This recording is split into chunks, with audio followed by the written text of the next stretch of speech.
Muchas gracias por estar aquí en esta transmisión especial de la Maestría en Periodismo y Comunicación Digital. Les recordamos que esta charla, que es parte de una serie de eventos que vamos a lanzar online de la Maestría en Periodismo y Comunicación Digital, está transmitiéndose también a través de las plataformas de Facebook Live de la Facultad de Comunicación de la Universidad de La Sabana. Doy gracias a todos los asistentes y les recuerdo que para recibir el certificado hay que llenar los datos en el enlace que estamos publicando en este momento en el chat. Entonces, si ustedes quieren recibir un certificado de esta charla, pues solamente llenen los datos de ese link que se les provee en el chat y les estaremos haciendo llegar ese certificado. Hoy tenemos una charla muy especial sobre el poder de los datos en comunicación digital, y para eso hemos invitado muy especialmente a Eddie Borges Rey. Voy a presentarlo brevemente. Eddie Borges Rey es profesor asociado de la Northwestern University en Qatar, doctor en medios y comunicación por la Universidad de Málaga en España. Su investigación se centra en la interacción de medios, tecnología y poder, particularmente alrededor de asuntos relacionados con el estudio del periodismo de datos, todo lo que tiene que ver con codificación, los algoritmos, la inteligencia artificial y la automatización. También investiga asuntos relacionados con el periodismo móvil, la innovación, los datos y la alfabetización de medios. Ha trabajado como periodista de radio y televisión, como productor de medios y en relaciones públicas por más de 15 años. Borges Rey es coeditor de la colección Data Journalism in the Global South, de la editorial Palgrave, y de la serie de libros sobre estudio de periodismo del sur global. Su investigación ha sido publicada en revistas indexadas de alto impacto, tales como Digital Journalism, Journalism Practices, Journalism y Convergence. Ha contribuido al campo del periodismo y la comunicación digital con publicaciones como Handbook of Developments in Digital Journalism Studies y una segunda edición del Data Journalism Handbook. Borges Reyes es codirector del proyecto Life in Data, fundado por la Sociedad Real de Edimburgo, y ha sido consejero del gobierno escocés en su cruzada por diseñar y enseñar a los ciudadanos alfabetización de datos en Escocia.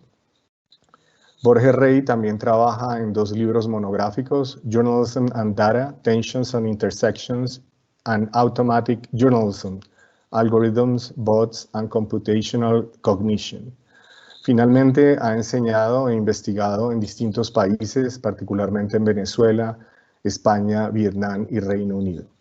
Muchas gracias a Borges Rey por estar con nosotros en este día. Voy a hacer una breve introducción.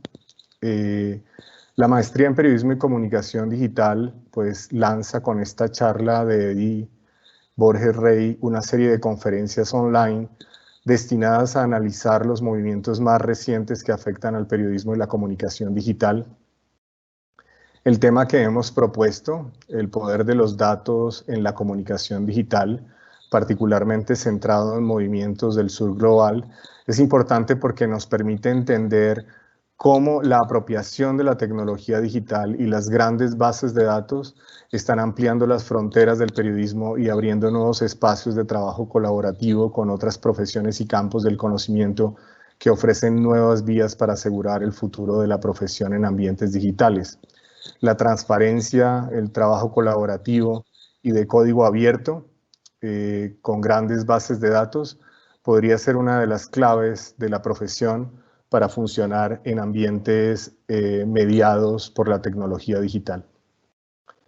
La capacidad de descargar grandes bases de datos cuyo tamaño los deja por fuera del simple procesamiento humano les da la posibilidad actualmente a los comunicadores y periodistas de explorar resultados ocultos respecto a fenómenos sociales o el comportamiento humano.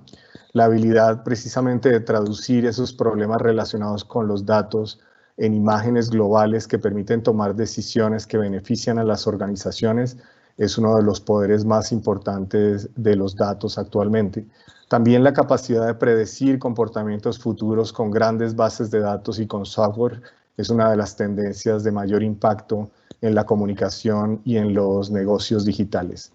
Esta enorme capacidad que traen los datos y el procesamiento de datos a través de algoritmos trae también sus problemas y su lado oscuro, por supuesto. El hecho, por ejemplo, de que las bases de datos son construidas y los algoritmos no pueden operar sin esa interacción con ellas, pues despierta grandes interrogantes sobre quién provee o entrega los datos, un asunto que es particularmente sensible en el sur global por la manipulación u ocultamiento de los datos para favorecer a ciertas entidades y gobiernos y dejar a la sociedad a veces a oscuras sobre problemáticas sociales que deberían discutirse ampliamente. Con todos estos retos de lo que implica la datificación y la automatización para la comunicación digital, le damos la bienvenida al doctor Borges Rey. Muchas gracias por acompañarnos. Adelante con su presentación.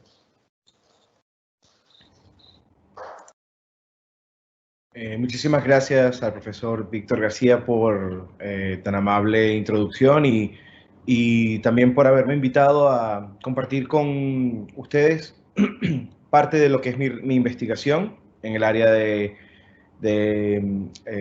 la comunicación digital, los datos, el periodismo. Y bueno, me siento sumamente honrado y contento de estar aquí compartiendo con todos ustedes. Espero que encuentren lo que vengo a contarles hoy interesante y de utilidad. Así que, si les parece, voy a compartir de inmediato mi escritorio para que puedan ver la presentación que he preparado.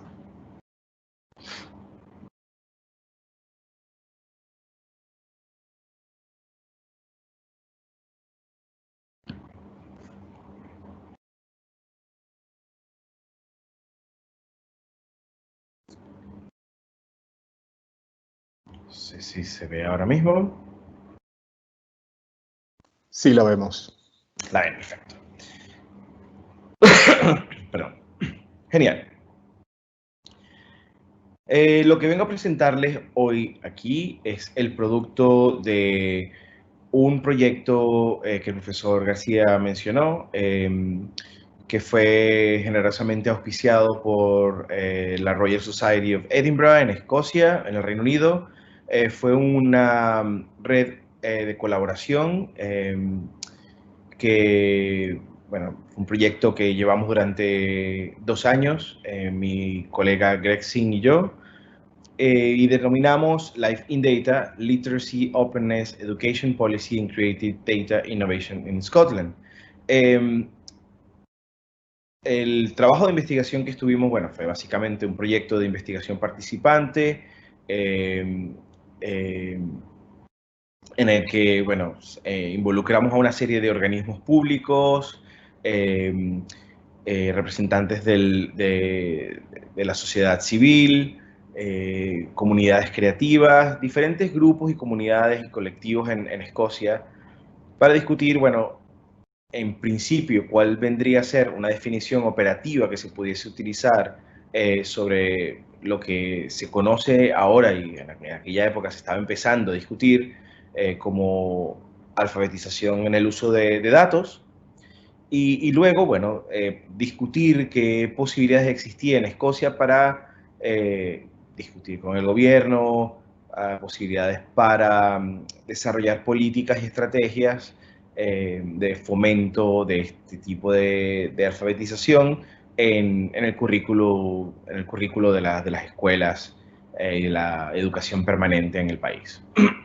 Entonces, aquí les muestro una serie de pósters, de eventos que tuvimos. Y bueno, nuestra primera inclinación fue reunirnos con representantes del gobierno, en particular aquellas personas que eran responsables dentro de los gobiernos locales, de desarrollar las políticas de datos abiertos de cada uno de esos, digamos, alcaldías o de esas gobernaciones.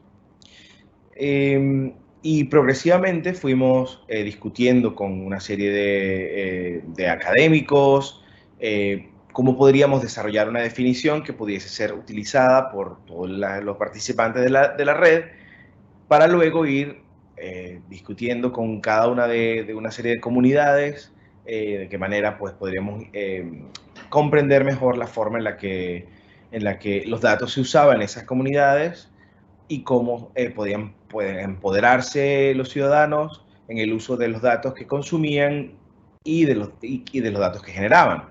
Para concluir con una conferencia académica en la que discutíamos los resultados de nuestro proyecto.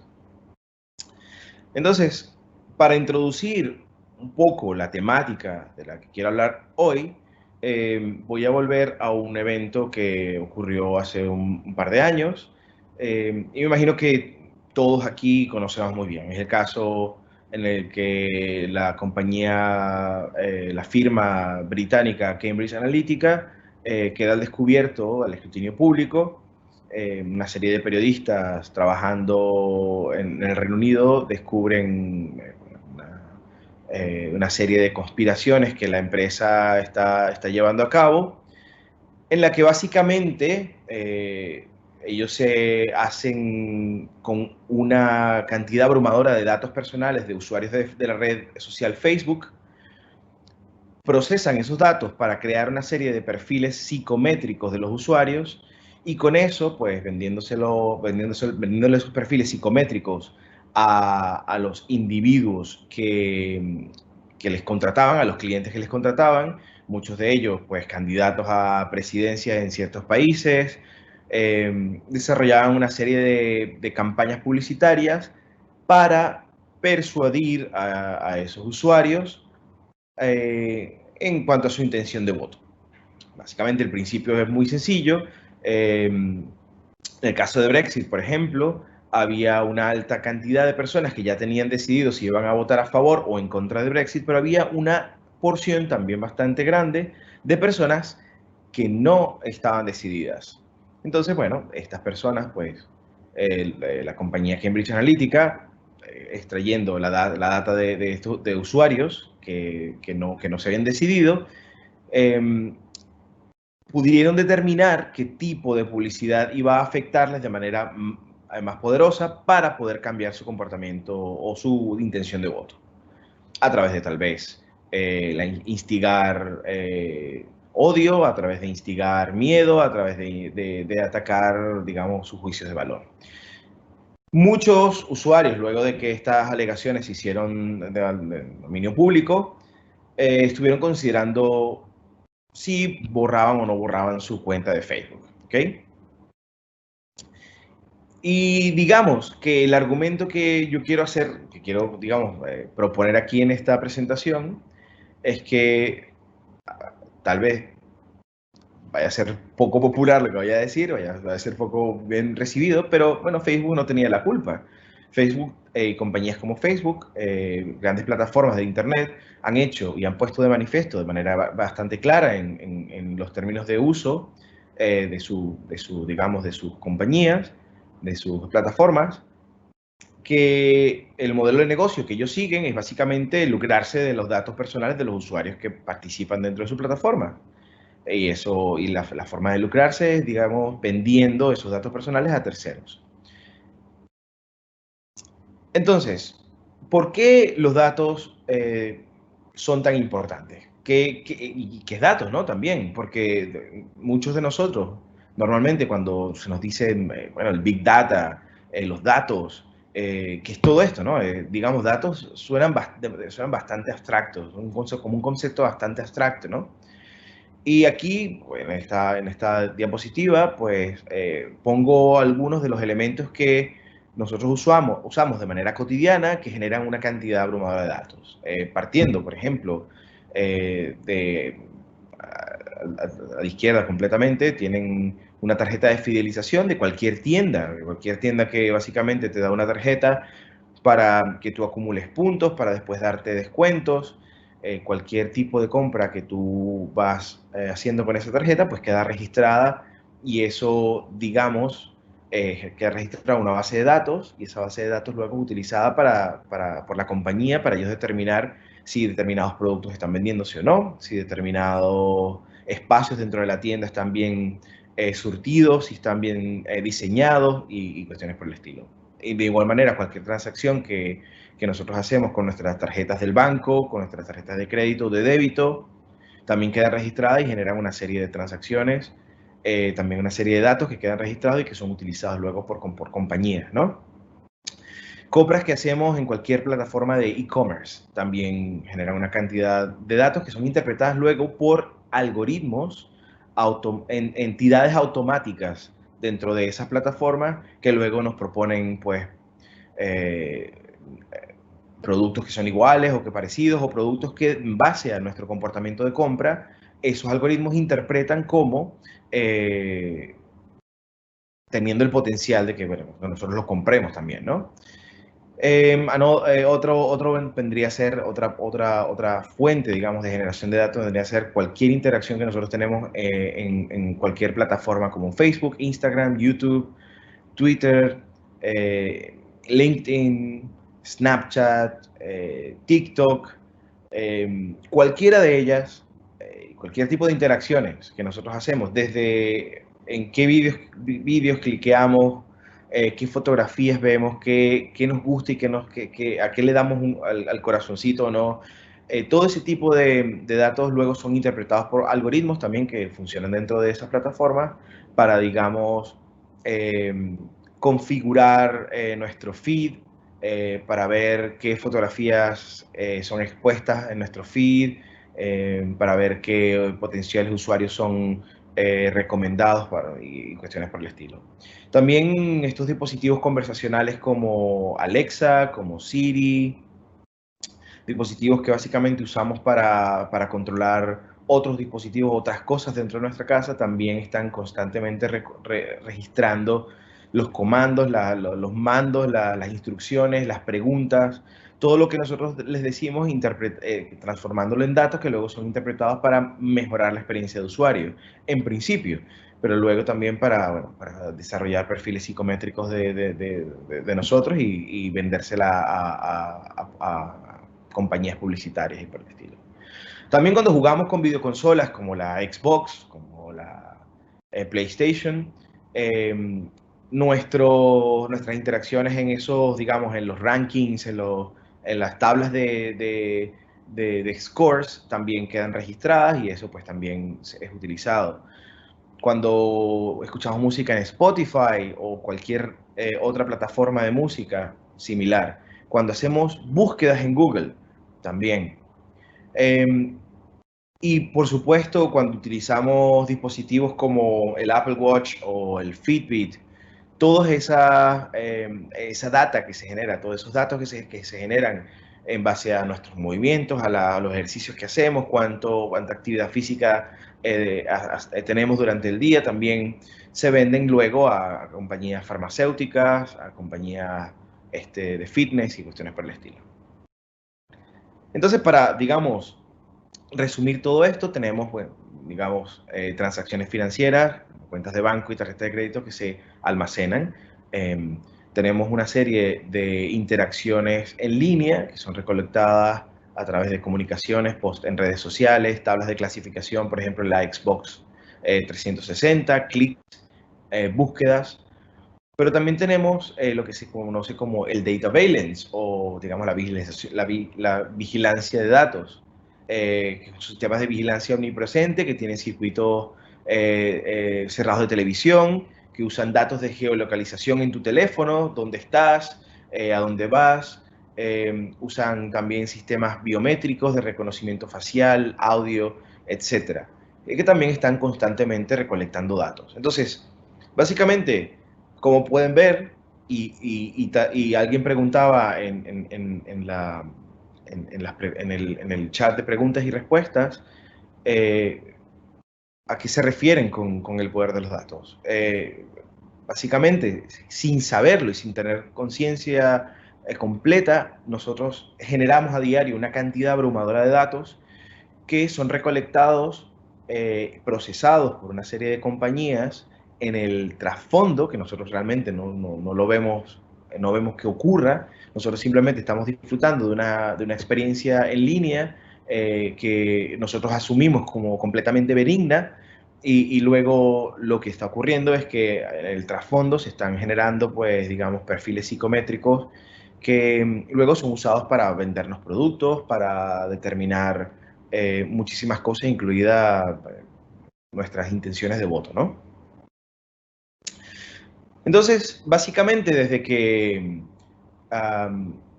el auge de este fenómeno conocido como el Big Data empezó en la segunda década del 2000, el enfoque básicamente que hemos visto en la forma de recolección y de consumo de datos ha sido, como bueno, muchos han denominado esa filosofía que se conoce como los datos son el nuevo petróleo, ¿no? Y bueno, los datos han sido utilizados por grandes corporaciones como un bien y un insumo, ¿no? Y en una investigación, bueno, sumamente interesante que Bushman y Burks escribieron en el 2014, ellos pues hicieron un análisis textual de una serie de briefings y dossiers y reportes de negocio, artículos en periódicos, noticias en televisión, en radio, comentario en línea, sobre la forma en la que la mayoría de expertos se referían a este fenómeno conocido como Big Data, ¿no? Big Data. Y ellos, digamos, concluyeron que dos de las analogías que más se empleaban para referirse digamos, analogías discursivas que se empleaban para referirse a estos datos, era, por una parte, los datos eran una fuerza de la naturaleza que debía ser controlada, y por el otro, los datos eran un recurso que debía ser consumido. Entonces, como pueden ver, desde el inicio, la ventaja la han tenido una serie de corporaciones que han hecho uso de esta data digamos, de estos datos para tomar decisiones importantes que tienen que ver con sus negocios, y luego, pues más adelante, de manera más sofisticada, para desarrollar nuevos modelos de negocio y nuevas oportunidades de negocio, ¿no? Pero el enfoque que nosotros quisimos darle al uso de datos, a todo el fenómeno de los datos en nuestro proyecto Life in Data, fue entender que los datos eran la infraestructura en la que nuestras sociedades modernas estaban ahora sustentadas, ¿no? Que los datos, pues básicamente no son solamente un insumo que se produce para ser, digamos, mercantilizado, sino que los datos son básicamente un elemento que ahora está mediando la construcción de nuestra realidad social, ¿no? Es un constructo social que básicamente está mediando la forma en la que nosotros percibimos la realidad y que está básicamente, nos rodea completamente, está alrededor de nosotros, está en todos lados, ¿no? Y nosotros tomamos como punto de inicio un fenómeno que fue sumamente importante, porque, bueno, como hemos visto, una serie de países, digamos, del norte global han hecho prioridad, en particular en este momento que está reflejado en esta diapositiva, durante la cumbre del Grupo de los 8 del 2013, deciden estos países digamos, los países más avanzados industrialmente en el mundo deciden crear lo que se llamó la Carta de Datos Abiertos, o la Open Data Charter, que básicamente era un compromiso que cada uno de estos países asumía para volver cada uno de sus gobiernos más transparentes y más abiertos, ¿no? Que los ciudadanos de cada uno de estos países tuviesen la posibilidad de, si lo querían y lo deseaban, eh, podían pedir a los gobiernos que les suministraran los datos que ellos almacenaban digamos, en sus bases de datos, ¿no? En sus archivos. Y eso podía ser, bueno, pues, digamos, las partidas presupuestarias que se dedicaban a determinados gastos, o los gastos de cada uno de los representantes parlamentarios, o los gastos de nuestros representantes de las alcaldías de las gobernaciones locales, y cuestiones por el estilo, ¿no? Cualquier dato, registros de emails, cualquier dato que se almacenara en cualquier ente gubernamental podía estar podía hacerse disponible para que los usuarios o los ciudadanos pudieran verlos y pudieran, digamos, mantener a estos funcionarios, digamos, en check, ¿no? Tenerlos controlados, pues, digamos, ¿no? Ahora, ¿por qué yo lo llamo la ilusión del acceso de datos? Porque, bueno, se presentó una paradoja muy interesante. A pesar de que estos países estaban cada vez haciendo, digamos, sus archivos más abiertos y más disponibles para que los ciudadanos pudieran accederlos, digamos que las herramientas, no solamente tecnológicas, sino intelectuales de esos ciudadanos para entender una base de datos y lo que eso significaba, estaban más bien limitadas, ¿no? Entonces, bueno, los gobiernos podían, digamos, facilitar el acceso a los ciudadanos a cualquier base de datos, pero si no facilitaban también, digamos, los modelos educativos para entrenar o para capacitar a los ciudadanos para entender estos datos, pues, el esfuerzo pues, era completamente fútil, ¿no? Y esto fue una de las cosas digamos, fue mi empeño cuando fui invitado por el Open Government Network de Scotland, que es, digamos, el Open Government Network, que es es una red global en la que representantes de la sociedad civil trabajan con representantes del gobierno en este proceso de apertura, ¿no? De los gobiernos. Y básicamente yo me uní a una serie de individuos que están allí listados en este digamos, flyer, para, bueno, trabajar junto al gobierno escocés en ese proceso de apertura de sus datos, ¿no? Y una de las cosas que yo les decía a los representantes del gobierno, les decía, bueno, pero a ver, todas las iniciativas que ustedes están mencionando aquí son todas maravillosas y novedosas y excelentes. Ellos pues querían hacer una plataforma en la que el acceso a los datos se hiciera con una interfase de usuario muy fácil de usar y este tipo de cuestiones. Les decía, maravilloso, pero como no capacitemos a los individuos, como no capacitemos a los ciudadanos, como no creemos un currículo dentro de las escuelas en la que desde un principio nosotros no solamente concienciemos a los individuos, sino que también los ayudemos a entender esos datos, pues no estamos haciendo nada. Y bueno, llevó mucho tiempo y mucho esfuerzo tratar de implementar y de introducir la idea de la alfabetización en el uso de datos en la agenda pública. Pero bueno, al final se logró y ellos están trabajando en el desarrollo de las tecnologías y de la infraestructura a la par de que también desarrollan digamos, la capacitación de los ciudadanos, ¿no? Entonces existe esta brecha, ¿no? Digamos, existe una brecha entre la filosofía de datos abiertos, que tiene un énfasis en la democratización de los datos, y el conocimiento e inteligencia disponible, que solamente se encuentra disponible en una cantidad muy limitada de individuos, y esos, digamos, serían, pues, personas que son especialistas en estadística, o matemática, o ingenieros, o ingenieros en computación, técnicos en computación y cuestiones por el estilo, ¿no? Y básicamente el problema que tenemos de trasfondo aquí es que los datos se están usando de manera cotidiana en el en la toma de decisiones, ¿no? En corporaciones y gobiernos. Entonces, esos datos se mantienen, digamos, muy a mucha distancia de los ciudadanos de a pie, digamos, de los ciudadanos normales y corrientes. Y eso no debería ser así.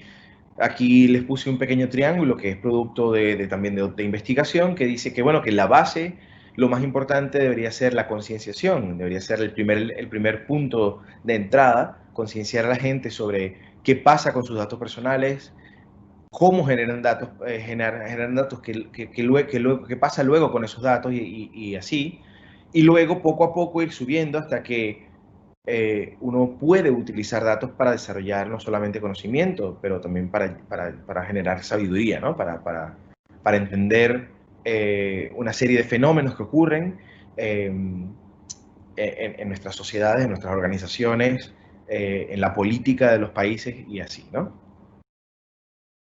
Entonces, ¿a qué me refiero cuando hablo de la alfabetización en el uso de datos? Ahí les estoy poniendo básicamente lo que se considera una base de datos secuencial, no secuencial.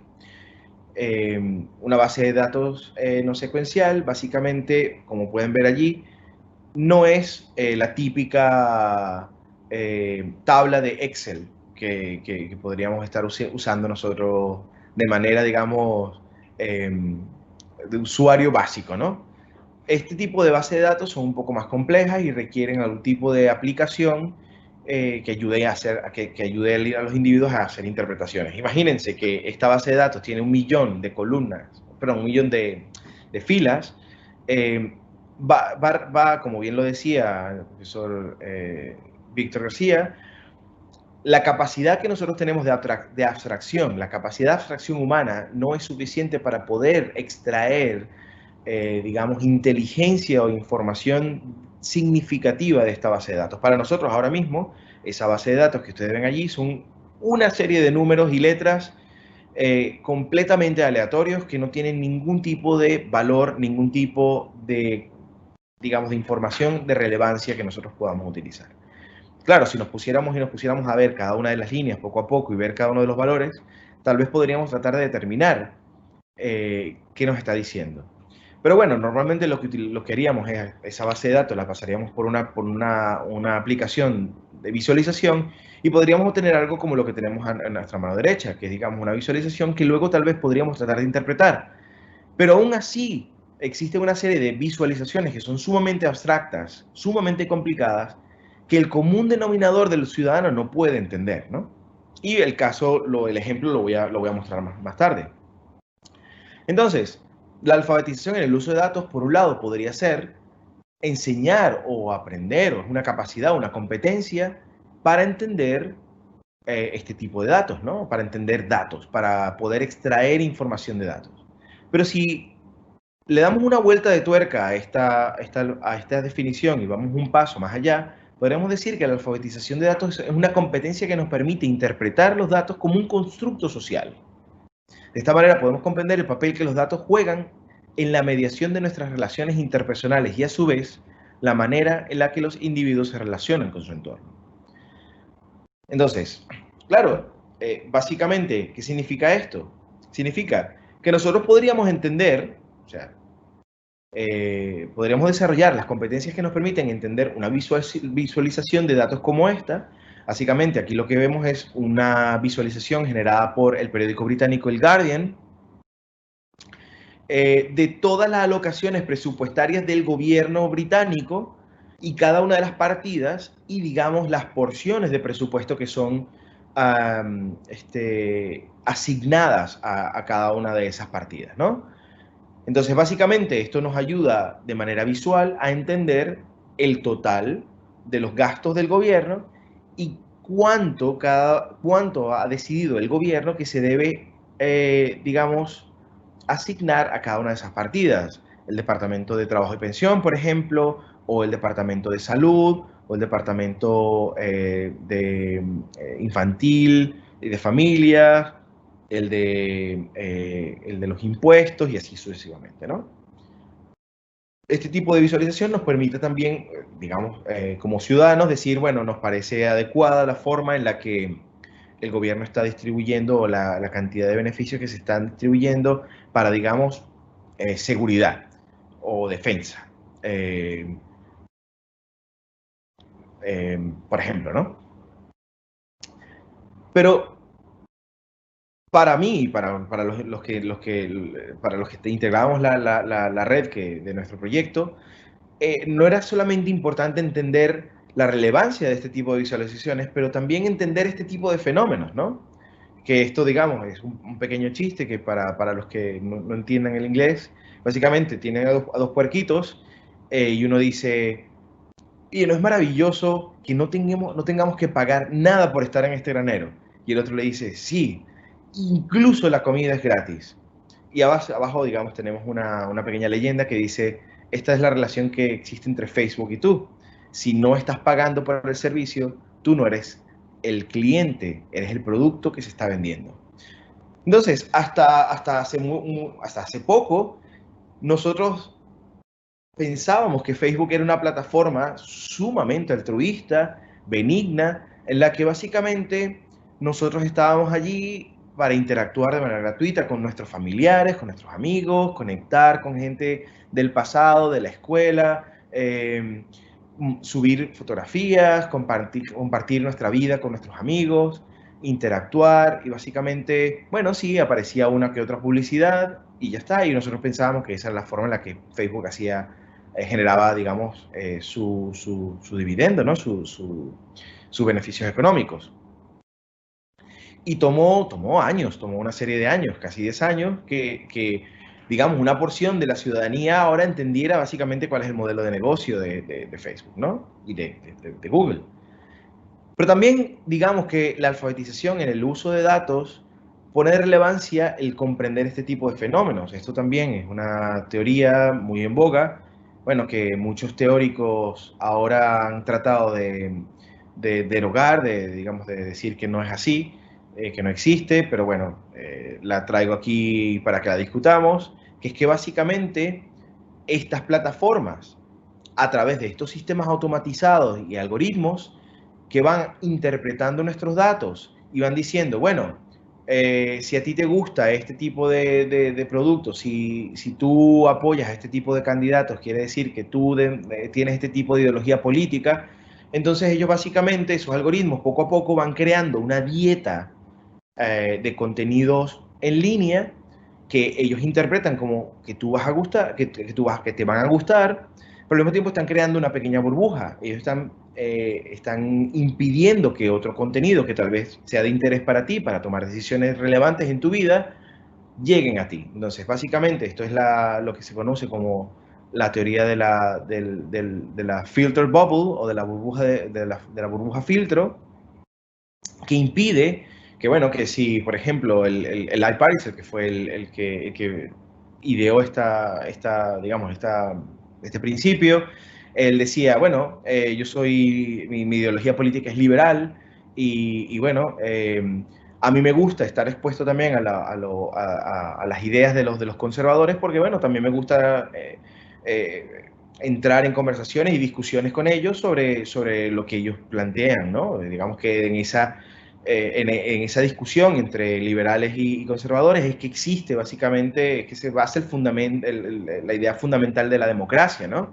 Que podamos todos tener un debate y un diálogo, ¿no? Pero bueno, básicamente lo que ocurre es que estos algoritmos deciden que, bueno, que tú eres liberal y lo que tú quieres ver es, digamos, contenido que se relacione con tu ideología política y vamos a tratar de filtrar todo lo que sea conservador para que no te moleste y para que tú no te sientas mal. Entonces, básicamente ya no quedas expuesto a este tipo de ideologías más y no puedes, y por eso es que muchos piensan que, digamos, en el tema de política nos encontramos, somos una sociedad que somos altamente polarizada y que ya no tenemos la capacidad de dialogar con la contraparte. Y no solamente no tenemos la capacidad de dialogar con la otra contraparte, sino que completamente ignoramos la existencia de la otra contraparte, como pasó en el caso de las elecciones de Estados Unidos, cuando todos los liberales pensaban que Hillary Clinton iba a ganar y de manera sorpresiva ganó Donald Trump. Bueno, porque nadie realmente estaba en contacto con la realidad que estaba viviendo Estados Unidos, donde una amplia mayoría veía a Trump como el candidato perfecto para lo que ellos querían, ¿no? Otro ejemplo es, por ejemplo, esta plataforma, ClassDojo, que yo no sé si muchos de ustedes la conocen, pero básicamente ahora, con la pandemia que vivimos, ClassDojo es una de las plataformas que se utilizan para, para implementar toda esta dinámica de clases online. Claro, los chicos no pueden ir a la escuela, se quedan en casa y una plataforma como esta, llamada ClassDojo, hay otras llamadas CISO y por el estilo, se utilizan para que los niños suban sus trabajos, para que los niños hagan sus tareas, ¿no? ClassDojo en particular usa un sistema gamificado, ¿no? De game. no sé, disculpen el anglicismo, no sabría cómo traducirlo, ¿no? Básicamente usan la idea del juego, hay una serie de medallas que se le dan a los niños, si ellos cumplen, se le dan una serie de puntos, si ellos cumplen con las tareas que se les da, ¿no? Entonces, digamos que el desarrollar las habilidades y competencias y capacidades en la alfabetización, en el uso de datos, también le da a los ciudadanos y también le da a los usuarios la capacidad de ver de manera crítica que este tipo de plataformas también están almacenando los datos de nuestros hijos. Si nosotros hemos decidido, por ejemplo, que no queremos que nuestros hijos entren a Facebook, pues ellos están usando estas plataformas que están básicamente impuestas por los profesores de las escuelas, eh, y que, bueno, tienen que usar porque no les queda de otra. Y no solamente esos datos que están siendo utilizados por esta empresa que básicamente está basada en los Estados Unidos, es una de estas empresas de Silicon Valley, realmente es una especie de caja negra, no sabemos qué ocurre con los datos personales de nuestros hijos, cómo están siendo usados, pero peor es el hecho de que este sistema de juegos que se ha implementado ofrece y, digamos, cambia de manera drástica el comportamiento de nuestros hijos y les enseña que básicamente la tarea debe hacerse a expensas de obtener una gratificación, ¿no? Un premio, una medalla o un punto, que el placer de aprender por aprender ya no es relevante, que básicamente el aprender debe ser un esfuerzo rápido. Y este sistema de juego básicamente tiene también esas tablas de posición como en la Xbox, de la que hablábamos antes, en la que los mejores estudiantes que reciben más puntos están en las posiciones más altas y los estudiantes que reciben menos puntos están en las posiciones más bajas. Y nosotros realmente no tenemos ningún tipo de capacidad en determinar como padres si esto crea algún tipo de problema en el comportamiento de nuestros hijos, cómo se han diseñado estos sistemas de juegos y quién determina quién obtiene más puntos y quién obtiene menos, si esto no va a crear, digamos, problemas a largo plazo en nuestros hijos, ¿no? Y bueno, básicamente lo interesante es que cuando me mudé aquí a Qatar, este sistema estaba bastante implementado en el colegio de nuestros hijos. Yo tuve conversaciones con los directores de los colegios y ellos básicamente han creado su plataforma y su infraestructura educativa, la han creado, su dinámica educativa la han creado tan arraigada a este sistema que ya no lo pueden dejar. Entonces, por supuesto, ellos dijeron que no iban a dejar de usarlo. Entonces, eso pues también es un problema, ¿no? Que como padres no tenemos control en este tipo de dinámicas. Entonces, como parte de nuestra investigación, nosotros determinamos que existían dos tipos de niveles de alfabetización de datos, ¿no? Había una alfabetización de datos, digamos, funcional, que básicamente, digamos, está compuesta por una serie de alfabetizaciones como la informacional, la alfabetización estadística, la aritmética elemental, es, digamos, el uso instrumental de datos para, o sea, hacer cuentas, para entender algún fenómeno, pero también existe la alfabetización en el uso de datos crítica, en el que vemos a los datos como un constructo social, en el que vemos a los datos como mediadores de una serie de dinámicas sociales, políticas, culturales, y también vemos esta idea de data pervasiveness, como los datos están siendo, digamos,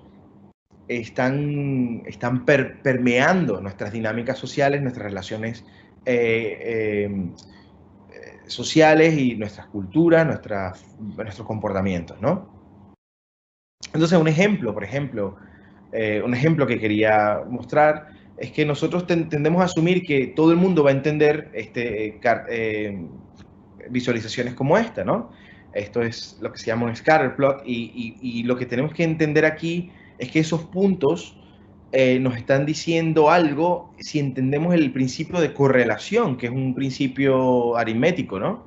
Y no todo el mundo entiende lo que es la correlación o cómo la correlación puede ser plasmada en esta visualización, ¿no? En esta gráfica.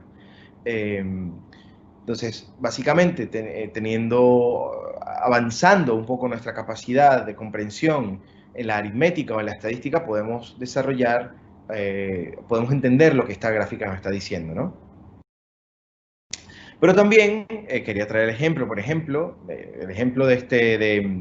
quería traer un ejemplo de un programa de televisión de Estados Unidos.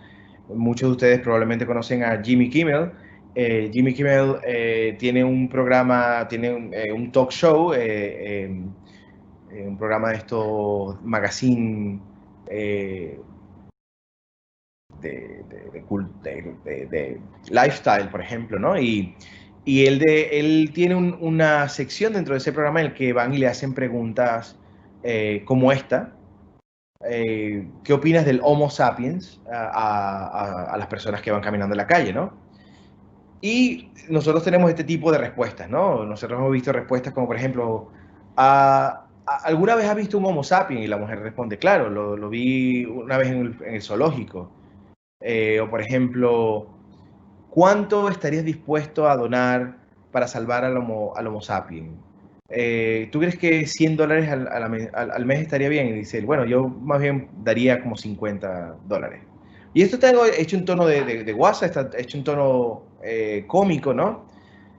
Esta mujer dice, bueno, y si se van a extinguir, bueno, es muy triste, ¿no? Pero al final no me importa, ¿no? Y esta mujer sostiene un cartel que dice, vamos a dejar que el Homo sapiens muera. Lo interesante de esto es que la forma en la que esto está presentado, la forma en la que este vídeo está editado, parece mostrar que la mayoría de los norteamericanos son estúpidos, que no saben lo que es un Homo sapiens. El problema es que esto, digamos, simboliza o ilustra de manera muy interesante el principio estadístico de la muestra, de la población y de la muestra, la diferencia que existe entre la población, entre un grupo, un colectivo y una muestra, un grupo que pertenece a ese colectivo, ¿no? O sea, una pequeña porción de ese colectivo que nosotros, digamos, extraemos para poder manejarla, para poder analizarla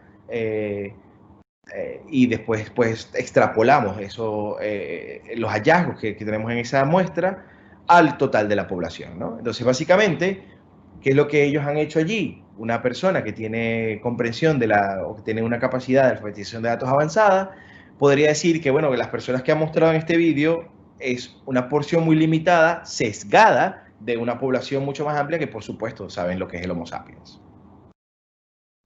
Existen otros ejemplos como el autocompletion, o sea, discúlpenme de nuevo, digamos, la facilidad que tiene Google de completar las frases que mientras tú vas escribiendo, ¿no? Y lo interesante es que este algoritmo usa los términos más buscados para ayudar a completar la idea, para que tú no tengas que escribir todo, ¿no? Entonces, básicamente, esos algoritmos están amplificando esos sesgos sociales, como por ejemplo, al escribir mass shootings are, va mostrando estas respuestas, ¿no? Y si ustedes se quieren experimentar con una serie digamos, términos controversiales, verán la serie de cosas que salen allí, que son bastante preocupantes, ¿no? Que digamos, son una pequeña ventana a la cara fea de nuestra sociedad. Entonces, vivimos en un mundo de creciente incertidumbre en el que nos estamos convirtiendo cada vez más en una sociedad más polarizada, en el que el papel de nuestras emociones es mucho más prevalente y mucho más predominante, y el rol de nuestras decisiones racionales está quedando relegado, ¿no? Entonces, digamos que la alfabetización y el uso de datos también ayuda a volver un poco más a esa capacidad de tomar decisiones racionales en base a hechos tangibles, ¿no?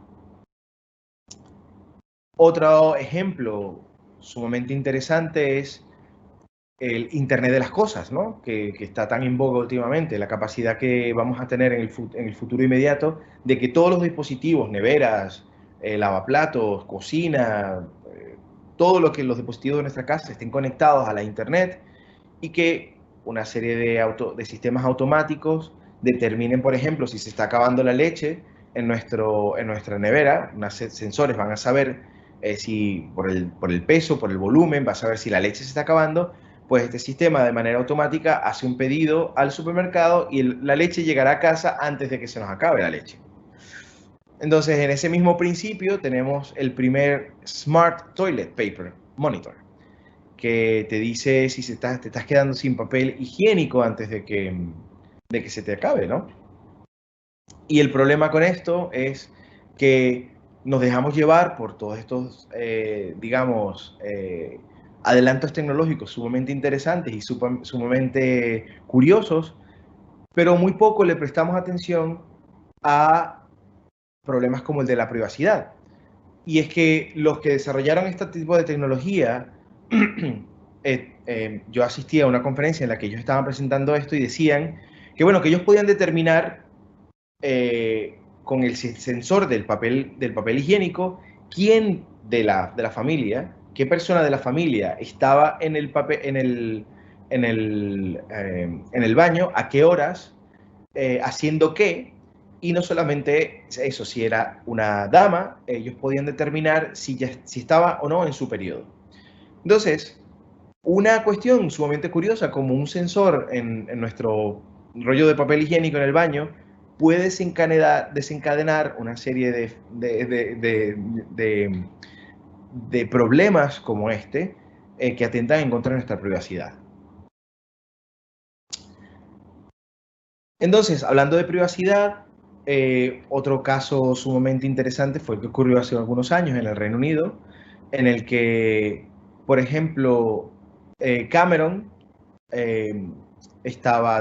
cuando el primer ministro del Reino Unido, estaba tratando de que en el Reino Unido el Sistema Nacional de Salud compartiera los datos de los pacientes con una serie de industrias del sector de la salud. Claro, todo el mundo, los activistas que estaban protegiendo a los ciudadanos en materia de sus datos personales, pues empezaron a hacer campañas y esta iniciativa, digamos, se retiró, ¿no? Pero bueno, eso plantea una serie de preguntas interesantes. Por ejemplo, ¿qué pasaría si ciertas compañías tuvieran tus datos personales de antemano? Por ejemplo, si tuvieras problemas de salud, eso podría traducirse eventualmente que tuvieras que pagar seguros médicos más caros. O tuvieras problemas de sobrepeso, también eso traduciría en que tuvieras que pagar tickets de vuelo, tickets de aeroplano o de vuelos más caros. Entonces, eso pone de manifiesto lo que yo llamo la tiranía de los modelos de predicción, ¿no? Los modelos predictivos. Como modelos predictivos van a luego hacer, digamos, aserciones sobre tu persona que no son completamente adecuadas, ¿no? Y el problema, la ironía con este tipo de cosas, es que, por ejemplo, tiempo luego, Google logró a través de su aplicación DeepMind obtener esos datos de los pacientes del Sistema Nacional de Salud del Reino Unido. Y si no fuese así, nosotros, digamos, básicamente estamos cediendo esos datos de manera completamente arbitraria y sin ningún tipo de problema, incluso con nuestro consentimiento, a compañías como Fitbit o Apple a través de nuestros Apple Watch o Fitbit. Y es que en 2015 una encuesta que se aplicó a una serie de ciudadanos norteamericanos dejó de manifiesto que en la lucha contra el terrorismo, ellos estaban dispuestos a ceder sus datos personales al gobierno siempre y cuando eso ayudara contra la lucha contra la lucha del terrorismo, ¿no? Y lo interesante es que, bueno, que los ciudadanos están dispuestos a completamente perder su privacidad cuando, bueno, claro, gobiernos como el de Estados Unidos han infligido tanto temor alrededor de fenómenos de problemas como el de terrorismo, ¿no? Aquí les pongo, pues, digamos, Facebook tiene una política de datos en la que básicamente pone de manifiesto de manera clara que se lucran del uso de los datos personales de sus usuarios y que también explica que en cualquier otra plataforma, cuando uno utiliza o bien la clave de acceso de Facebook o de Google, también ellos van a tener acceso también a todos los datos que nosotros generemos dentro de esa plataforma. Este es un caso sumamente interesante de un algoritmo que se creó por académicos de Stanford que utilizaba todos los likes de usuarios de Facebook para determinar cuáles eran los rasgos de su personalidad. Y ellos decían que, bueno, que con 50 likes el algoritmo te conocía mejor que cualquiera de tus amigos. Con 100 likes el algoritmo te conocía mejor que tus padres, y con 150 likes podría conocerte mejor que tu pareja. Entonces, claro, mientras más likes le introducían a este algoritmo, él pues desarrollaba un perfil de tu personalidad mucho más detallado y podía pues determinar con mayor precisión cuál iba a ser la decisión en materia de qué productos comprar o qué contenido consumir de manera más precisa que cualquiera de los miembros de tu familia o tus amigos más allegados. Entonces, digamos que nosotros identificamos dos epistemologías generales, dos formas de construir el conocimiento generales. Una es el conocimiento generado por las máquinas, que está basado en modelos predictivos, en la predicción, y otra que es generada por los humanos, basada en decisiones racionales y en evidencia tangible. O por lo menos eso es lo que queremos pensar, ¿no? Entonces, el proyecto que nosotros desarrollamos tenía como misión, pues, incentivar la alfabetización en el uso de datos para generar un cambio social. Y aquí es donde nos movemos, digamos, a cómo podemos utilizar la alfabetización en el uso de datos para ayudar al ciudadano y para generar cambio, para empoderar al ciudadano, ¿no? Y este es el primer ejemplo. Nosotros creemos que podemos entender muy bien los datos que generamos, que podemos entender el valor que ellos tienen y la forma en la que podemos, digamos, subvertir estas dinámicas, ¿no? Yo conversaba con un amigo mío académico y él decía, no, por eso es que yo en Facebook trato o en YouTube trato de darle like a cosas aleatorias para confundir al algoritmo. Y le decía, claro, se ve claramente que no entiendes cómo estos algoritmos funcionan, que están basados en miles y miles y miles de puntos de datos que tú generas diarios. Y porque tú cambies uno de esos datos aleatoriamente, ellos van a descartar. Eso básicamente es lo que se llama un valor aleatorio, ¿no? Un valor marginal, ¿no? Entonces, pues no lo toman ni siquiera en consideración. Entonces, muchas personas que creen que están subvirtiendo el sistema, no lo están haciendo realmente. Esto fue un artículo publicado por el Financial Times en el Reino Unido, en base a un reporte que lanzaba Ofgem, que es el organismo regulador en el sector de la energía en el Reino Unido, diciendo que muchos consumidores, muchos clientes del sistema eléctrico no se cambiaban a un proveedor que les daba una tarifa mucho más barata porque realmente no entendían la cuenta de la electricidad. No entendían las tarifas, no entendían todos esos valores que venían reflejados en sus cuentas de la electricidad. Por darles un ejemplo. Entonces, ¿qué tanto tenemos que saber nosotros, ¿no? Y esa es la pregunta, digamos, que nos hacíamos. ¿Qué tanto tenemos que saber? ¿Qué nivel de alfabetización en el uso de datos debemos alcanzar, ¿no? Y nosotros utilizamos la analogía del mecánico, ¿no? Digamos que nosotros para conducir un carro, un coche, nosotros tenemos que saber, o para poder usar un coche, un carro, tenemos que saber cómo conducirlo de manera, digamos, eficiente. Tenemos que saber también cómo, tal vez algunas cuestioncitas de mecánica, pero no tendríamos que saber del todo cómo arreglarlo si se daña, ¿no? Ya ahí recurrimos a un mecánico. De igual manera, pues deberíamos de tener algunas competencias básicas que nos permitan extraer, digamos, conocimiento significativo, información significativa de datos, por ejemplo, que descarguemos del portal abierto de nuestros gobiernos, para entender cómo se han tomado ciertas decisiones en nuestra alcaldía, por ejemplo. Pero también deberíamos tener la capacidad de, si, digamos, nuestros datos personales están siendo utilizados de manera indiscriminada, recurrir a especialistas en datos para que nos ayuden en este tipo de actividades.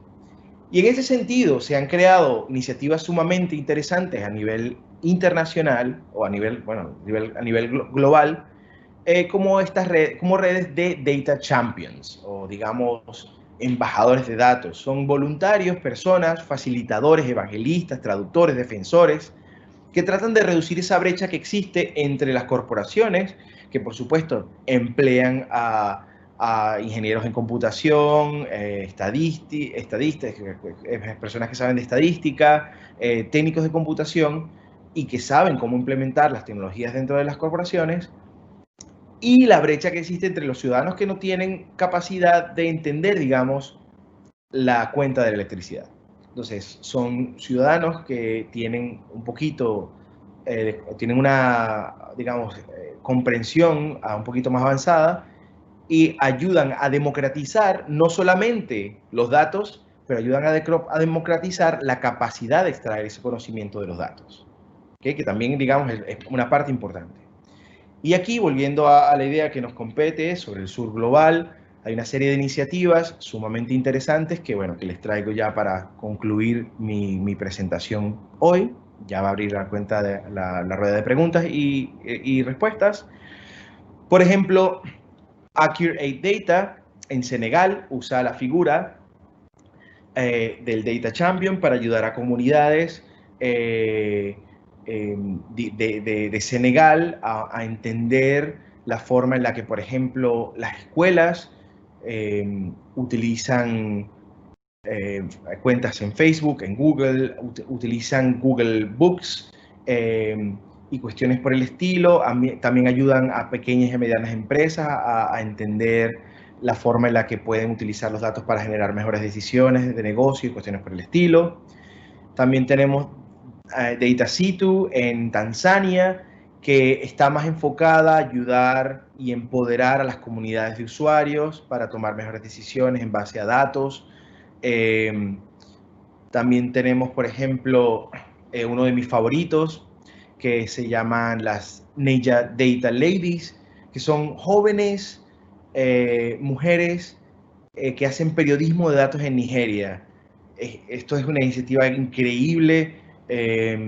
Podemos ver, ellas han hecho periodismo de investigación de alta factura, con escasos recursos, generando bases de datos ellas mismas, porque como bien sabemos, en muchos de los países del sur global las bases de datos no se encuentran disponibles de manera fácil. Muchos de los gobiernos están empezando a implementar esas políticas de datos abiertos.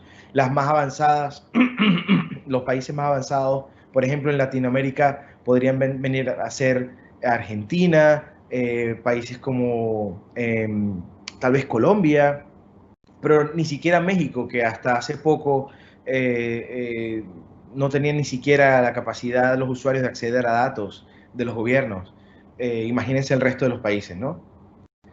Uruguay también desarrolló una propuesta sumamente interesante, que en este caso ayudaba a los ciudadanos a tomar decisiones en materia de su salud. Era básicamente todas las datas que se generaba a través de cuestiones como el Fitbit y todo eso, para, digamos, ayudar a los ciudadanos a tomar decisiones con respecto a su salud, ¿no? A su alimentación, a los ejercicios y cuestiones por el estilo. Y finalmente, esta es otra iniciativa en Vietnam, en la que los Data Champions ayudan a los agricultores a reforestar, a utilizar, digamos, datos de investigaciones para reforestar, digamos, la selva y el bosque una vez que ellos ya han recolectado sus cultivos, ¿no? Entonces, estos son una serie de ejemplos que quise traer a colación para que veamos cómo no solamente es importante poco a poco hacer consciente a los gobiernos y a los, digamos, a los ministerios de educación de la relevancia de capacitar a los ciudadanos y de incrementar su alfabetización en el uso de datos, pero bueno, en el interín, como también los ciudadanos han tomado por cuenta propia la iniciativa de ayudar a otros ciudadanos de sus colectivos y de sus comunidades a comprender esos datos para una serie de elementos como la agricultura, como la salud, como, digamos, el periodismo y otros similares de suma importancia para el desarrollo de nuestras vidas cotidianas, ¿no? Entonces, bueno, básicamente con esto concluyo. Bueno, perdón, disculpen, un último ejemplo. Este es de Canadá y este es sumamente interesante y tiene que ver con las naciones originarias de indígenas de Canadá que están utilizando los datos para, digamos, subvertir la representación, la forma en la que los datos son utilizados por el gobierno canadiense para representar los valores de identidad de esas comunidades. Entonces ellos dijeron que, bueno, la forma en la que el gobierno se refería a ellos y cómo usaban sus datos, ellos no estaban de acuerdo, no representaban de manera significativa la forma en la que ellos se veían a sí mismos, y por ello ellos iban a crear alternativas en materia de representaciones datificadas de quienes eran ellos, de cuáles eran sus comunidades. Y bueno, ellos tienen a un Data Champion que es increíble. Entonces, esto fue también una iniciativa sumamente interesante que pude yo ver de primera mano en Canadá. Y con esto sí que concluye mi presentación. Muchas gracias por su atención y ahora pues estoy dispuesto a comentar y a conversar con ustedes. Bueno, muchísimas gracias al doctor Eddie Borges Rey por su conferencia El poder de los datos en la comunicación digital. Algunas de las principales conclusiones pues tienen que ver con la importancia de la educación en el uso de los datos, algunas competencias básicas en el uso de los datos como una forma de empoderamiento de las comunidades y de cómo algunas comunidades están organizándose para tratar de obtener representaciones a través de los datos que realmente reflejen sus culturas o su pensamiento. Esta presentación pues hace parte de una serie de videoconferencias que hemos lanzado en la Maestría en Periodismo y Comunicación Digital. La próxima será el martes 20 de octubre de 4 a 6 de la tarde con Sebastián Valenzuela de la Universidad Católica de Chile, quien hablará sobre noticias falsas y desinformación en la red en tiempos de COVID-19. Pero ahora pues vamos a dar paso a algunas de las preguntas que han sido enviadas por el público a través del chat. Diana Quevedo pregunta, cuando se habla de los datos como un recurso que debe ser consumido, ¿existe un límite para usar esos datos? ¿Hasta dónde emplear esos datos como recurso atenta contra las personas o las organizaciones? Muchísimas gracias por esa pregunta. Y es una pregunta sumamente relevante. Yo diría que no existe límite en el uso de los datos, ¿no? Como recurso. Muchísimo, digamos que una visualización muy famosa últimamente es sobre este fenómeno del Big Data. Dice que la vasta mayoría de datos, y esos son trillones y trillones de petabytes que se han generado en los últimos 10 años. O sea, y todo eso tomando en cuenta la cantidad de datos que se han generado en la historia de la humanidad. Y cuando hablo de datos, no solamente hablo de datos digitales, no solamente hablo de los datos que se generan a través de dispositivos digitales o de computadores. Estoy hablando de los datos que hemos generado, digamos, las estadísticas, los archivos que se almacenan históricamente en bibliotecas, digamos, en archivos históricos. Todo eso también forma parte de los datos que nosotros hemos generado digamos, como colectivo humano, ¿no? Entonces, cuando las alegaciones de Cambridge Analytica se hicieron públicas, Facebook tuvo que comparecer ante el Congreso, ¿no?, de Estados Unidos, y por primera vez fue que nosotros supimos que Facebook, según lo que ellos dicen, ¿no?, usa un total de 81 puntos de medición para determinar esos perfiles psicométricos de cada uno de nosotros, ¿no? O sea, ellos usan 81 puntos de medición desde dónde te conectas, a qué le das clic, cuánto tiempo pasas sentado en el ordenador. Por supuesto, claro, que atenta en contra del individuo. No sé hasta qué punto las organizaciones, porque si las organizaciones, pues también tomamos en cuenta las organizaciones que se lucran de este tipo de modelo de negocio, pues no, para ellos es un beneficio. Pero indudablemente para el individuo es un problema.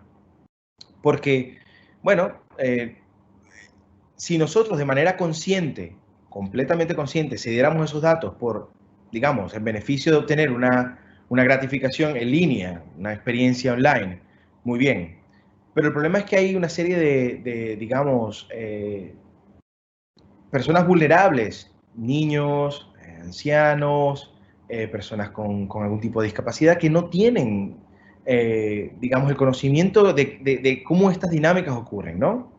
Sin irnos muy lejos, Netflix acaba de lanzar un documental que se llama The Social Dilemma, sumamente interesante, y es básicamente una serie de personas que trabajaban para estas grandes compañías, Facebook y todo esto, explicando realmente el impacto que esto tiene y lo poco ético que estas prácticas son. Entonces sí, indudablemente tienen un impacto en los ciudadanos. Y digamos que no tiene límite porque cada vez generamos mucho más. Mientras más dispositivos se utilicemos y mientras estos sistemas se vuelvan mucho más eficaces en mantenernos anclados a estos dispositivos generando datos de diario, pues mucho más recursos, muchos más datos se generan como recursos, ¿no? Muchas gracias por esa respuesta. Johan Quintero pregunta, ¿de qué forma podemos actuar para prevenir exponer nuestros datos personales de forma tan excesiva? Muchas gracias, Johan. Es excelente pregunta. Hay una serie tú puedes descargarte una serie de extensiones para tus navegadores que cancelan, digamos, o que evitan que compañías como Facebook almacenen tus datos. Lo interesante es que, por ejemplo, en la Comunidad Europea ha logrado con los últimos, con el GDPR, con el General Protection Data Policy, con la política general de protección de datos que ha desarrollado, ha logrado darle al ciudadano un poquito de control en cuanto a qué datos quiere compartir. Entonces, cuando esta política entró en efecto, salía una especie de ventana en tu ordenador y decía, estás compartiendo estos datos con estas compañías, ¿quieres compartirlos? Entonces, yo creo que ese tipo de plugins, ese tipo de extensiones que se encuentran disponibles también para exploradores y cuestiones por el estilo, también ayudan a que tú tengas un poco más de conocimiento de qué datos estás compartiendo, ¿no? Y que tú tengas también un poco de decisión en si quieres compartir esos datos o no. Hay algunos exploradores adicionales, algunos exploradores navegadores que no almacenan tus datos, que también puedes descargar y usar. También, digamos, hay mucha gente que ya va al próximo paso y se vuelven un poco paranoicos y cubren la cámara y los micrófonos de sus ordenadores. Bueno, no hay evidencia de que Facebook esté también utilizando las cámaras y el vídeo y el sonido de tu ordenador para algún tipo de medición, pero bueno. Por lo pronto, descargar algún tipo de extensión o de plugin en tu explorador o algún tipo de explorador que no almacene, o navegador que no almacene tus datos. Listo, muchas gracias. Gracias por seguir conectados con nosotros. Silvia Montaña pregunta, una investigación muy valiosa, sobre todo en términos de alfabetización de los datos. ¿Cuál sería la aproximación del sur global, más allá de la alfabetización, ante la creciente regulación de los datos y las grandes compañías tecnológicas? Y pone como ejemplos la Data Privacy Commission en la Unión Europea, que le pide garantías a Facebook, y Facebook amenazando con salir de la Unión Europea, en que se desarrolla una regulación para que Google y Facebook entreguen parte de sus ganancias a los medios noticiosos, en fin, una serie de lo que explica Silvia es una serie de confrontaciones que obviamente van más allá de la alfabetización y tienen que ver más con la regulación de los datos y la legislación hacia los datos. Muchísimas gracias, Silvia. Tremenda pregunta. Nosotros, hay varios frentes abiertos, ¿no? Uno, digamos, viene de las mismas compañías, de las mismas empresas, empleados que dejaron de trabajar por esas empresas porque sintieron bueno, que lo que se estaba haciendo era sumamente indiscriminado y poco ético, y han creado una especie como de movimiento ético que, bueno, que ya está teniendo frutos. No sé si han visto cómo Facebook ha entrado en pugna con Apple, porque Apple en la nueva actualización de sus sistemas operativos está dándole al usuario la capacidad y la posibilidad de tomar decisiones con respecto a si quieren o no compartir sus datos personales. Entonces, claro, Facebook ha lanzado el grito al cielo y han dicho, bueno, esto es totalmente antidemocrático y toda la cuestión, y muchos otros que se lucran de esa misma forma también están, digamos, yendo en contra de Apple al respecto, ¿no? También nosotros como ciudadanos tenemos que demandar a nuestros gobiernos que ellos pues implementen políticas similares a las de la Unión Europea, ¿no? Y ya más allá, nosotros pues podemos tomar cartas en el asunto, incrementando nuestra alfabetización de datos, en el uso de datos, y también pues tratando de alguna manera de hacer lo que muchos están haciendo, que es, digamos, desintoxicarse de estas haciendo detox de estas plataformas. Muchos deciden dejar las plataformas, salirse de Facebook, salirse de Google, y usar otras vías, otros medios. El problema es que Facebook ha sido sumamente inteligente y, bueno, ellos han comprado, por ejemplo, plataformas como WhatsApp, que si gente no quiere ya usar Facebook para conectarse con su familia, sino WhatsApp, pues ellos también se están lucrando de los datos que se generan dentro de esas plataformas, ¿no? Entonces, ¿qué podemos hacer? Bueno, como ciudadanos pues, que vivimos en ciertas democracias, pues tratar de contrarrestar esto presionando a nuestros gobiernos. El problema es que, por ejemplo, iniciativas como la de Facebook y Google, de ir a África y subir estos globos que van al espacio y que van a dar, en teoría, internet gratis a usuarios en África, en sitios remotos donde el internet no llega, básicamente son esfuerzos de ampliar el mercado de estas compañías y de ganar más usuarios. Entonces, bueno, es realmente difícil en el sur global, pero bueno, tenemos que seguir intentándolo, ¿no? Esa respuesta de Silvia Montaña desde Australia eh, está complementada con algo que pregunta Marisabel Magaña. Dice, cada vez crece más el data literacy, pero ¿cómo hacemos acción efectiva desde la ciudadanía a reclamar la protección de nuestros datos o el de la transparencia en el uso de los mismos? Si, por ejemplo, en Colombia debemos dar nuestros datos biométricos para entrar a un edificio, por temas de seguridad, me imagino, o aplicaciones como Rappi ya están haciendo perfilamiento de sus usuarios sin comunicarle a sus usuarios o permitirles optar por un control de su información. Entonces también es un tema de edificios y de compañías que recaban datos sin autorización. Sí, no, completamente comprendo. Aquí en Qatar, por ejemplo, una de las medidas que se implementó, que implementó el gobierno, fue usar una aplicación que, bueno, que está conectada a través de Bluetooth y que básicamente almacena nuestros registros médicos para poder acceder a los edificios, para poder acceder digamos, a la universidad o para poder acceder a centros comerciales. Y bueno, sí, indudablemente está almacenando nuestros datos, pero realmente yo creo que nosotros vimos un punto de inflexión con lo que ocurrió en la Comunidad Europea. Y como digo, la única forma realmente es en sociedades democráticas donde los ciudadanos tienen alguna capacidad, digamos, bueno, siendo románticos, ¿no? Alguna capacidad de influir las decisiones del gobierno, pues básicamente una de ellas es tratar de presionar a los gobiernos de que se implementen medidas de protección de datos similares a las de la Comunidad Europea. Listo. Magda Rivero Hernández hace una pregunta, reflexión y dice, me ha llamado la atención en el contexto de la comunicación y las relaciones públicas y a partir de la irrupción de la Internet y las redes sociales, unido a la proliferación de programas de análisis de información, particularmente de analítica web, que ahora sí tenemos mucha información y se generan muchos informes con determinada periodicidad. Sin embargo, al no haber un planteamiento estratégico detrás y especialmente no tener bien redactados los objetivos, es decir, lo que se pretende lograr con la intervención comunicativa, sobra la información, incluso hasta los análisis detallados, pero luego no se sabe qué hacer con ellos porque no hubo un planteamiento estratégico detrás. Cuestión contraproducente porque el análisis de la información debe servir precisamente para una mejora en la toma de decisiones.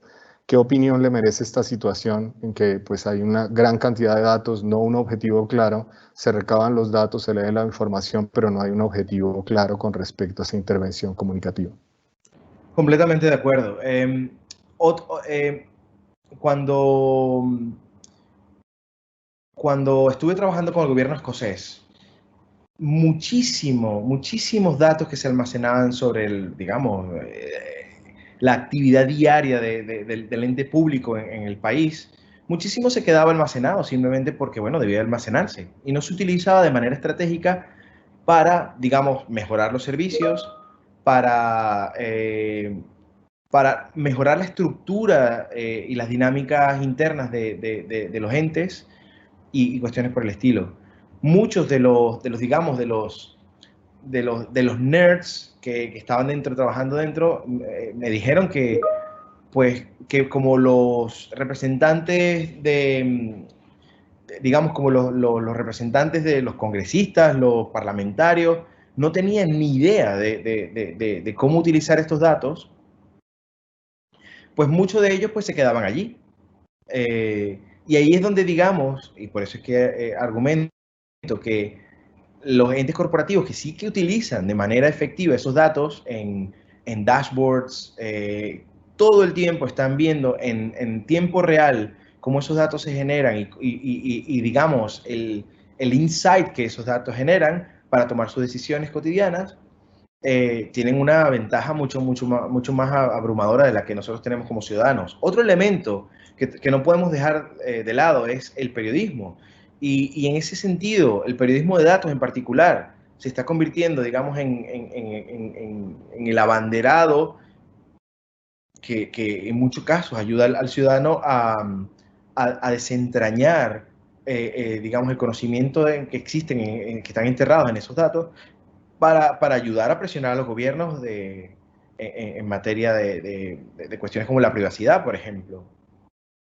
En una investigación que hice en Vietnam sobre periodismo de datos, un caso que ocurrió fue que una compañía de desarrollo inmobiliario había, en una provincia de Vietnam, había recolectado una serie de pagos de personas para desarrollar un proyecto inmobiliario y se quedó con ese dinero y nunca ocurrió nada.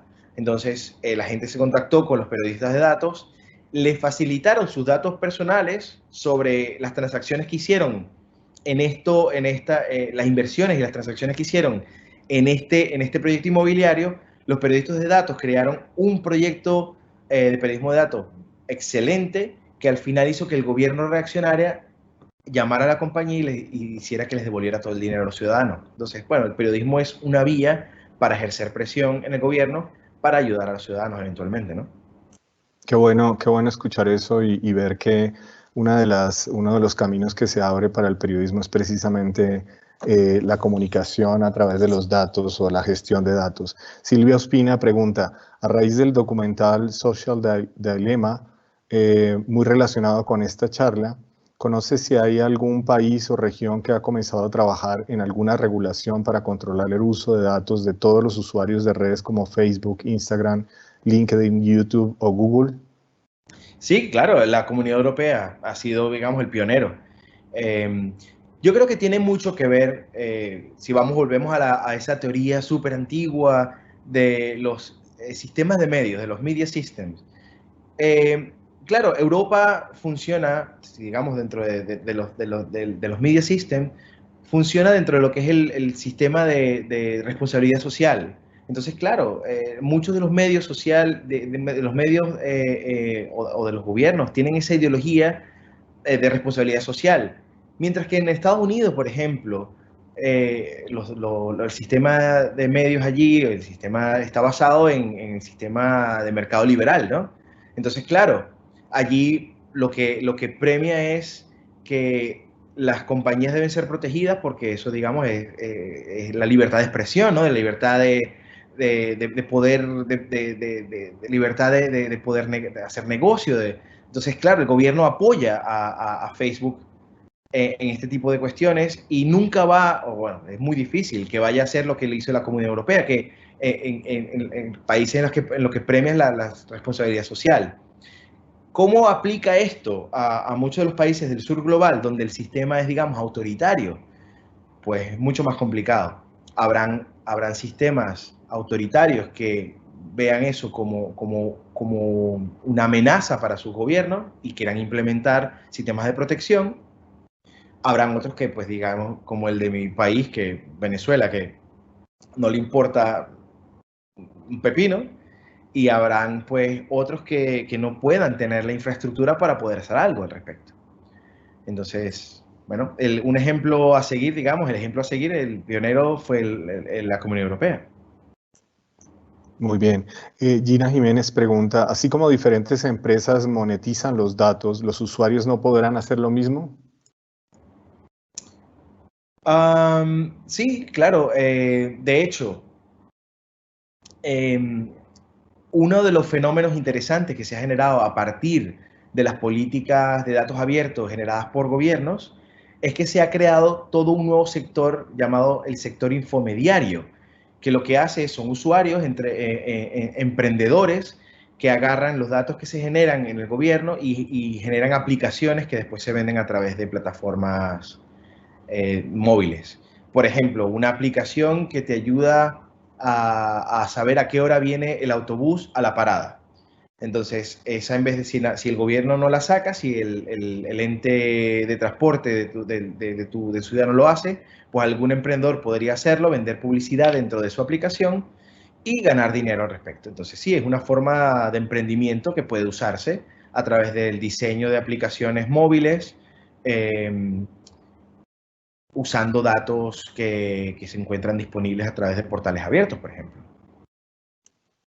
Jenny Ramírez pregunta, ¿el monopolio creado por Facebook realmente es perjudicial para aquellos que evitan por todos los medios estar en redes sociales?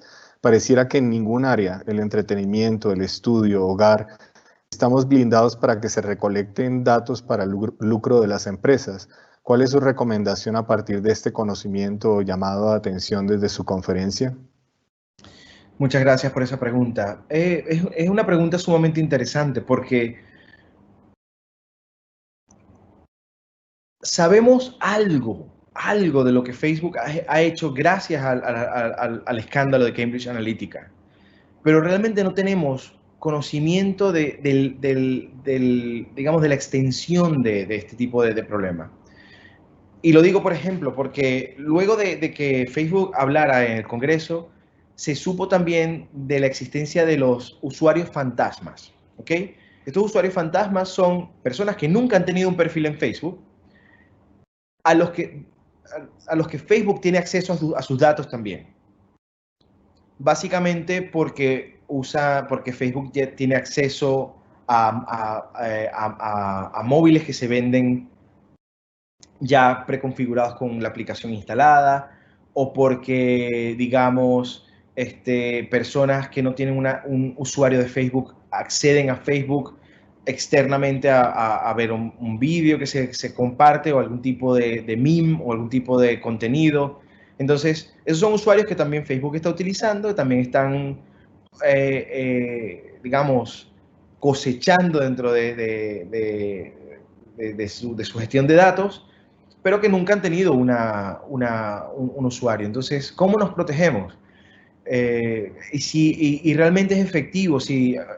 Yo una vez tuve una conversación con un hacker, me dijo, la única forma de mantener tus datos o tu información a salvo es que tú la tengas en un papel impreso en una caja fuerte. Esa es la única forma en la que un hacker nunca va a acceder a esa información. Y es exactamente lo mismo. Yo no podría decirte, porque nadie lo sabe realmente, solamente la gente que trabaja dentro de Facebook o Google, el nivel digamos, de vulnerabilidad que nosotros tenemos en materia de datos cuando nosotros interactuamos digamos, con un ordenador y que escribimos en Word, usamos un procesador de datos. Gina Benavides pregunta, ¿de qué manera se puede generar esta alfabetización de datos en zonas con acceso limitado a Internet o a algún tipo de ordenador? Creo que se está refiriendo sobre todo a zonas rurales, que es una preocupación importante aquí y en países globalizados del norte global. Sí, no, indudablemente. El caso que comenté sobre el desarrollo inmobiliario en Vietnam era una zona rural. Eh, y cuando hablo de datos, no solamente estoy hablando de datos digitales, debo reiterar esto. Por ejemplo, uno de los problemas que vive el Reino Unido, y comenté también, es una factura de electricidad. Son datos que vienen impresos en un papel. Entonces, una cosa es la privacidad y bueno, si no tienes acceso en una comunidad rural a ordenadores, hay comunidades rurales donde el dispositivo móvil es el sistema más prevalente. Hay muchas donde hay cybercafés, por ejemplo, que también ocurren. La gente busca formas de conectarse y de crear perfiles de Facebook y de mantenerse y de estar ¿sabes?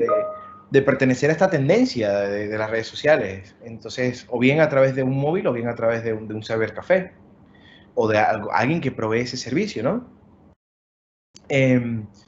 Pero, digamos, si fuese una comunidad muy remota, una comunidad rural muy remota, con acceso muy limitado a la Internet o ordenadores o dispositivos digitales, también hay datos que son importantes, como bueno, como eso, los que vienen dentro de facturas de insumos, de servicios, tarifas que se pagan, eh, cuando vas al supermercado, cuestiones por el estilo.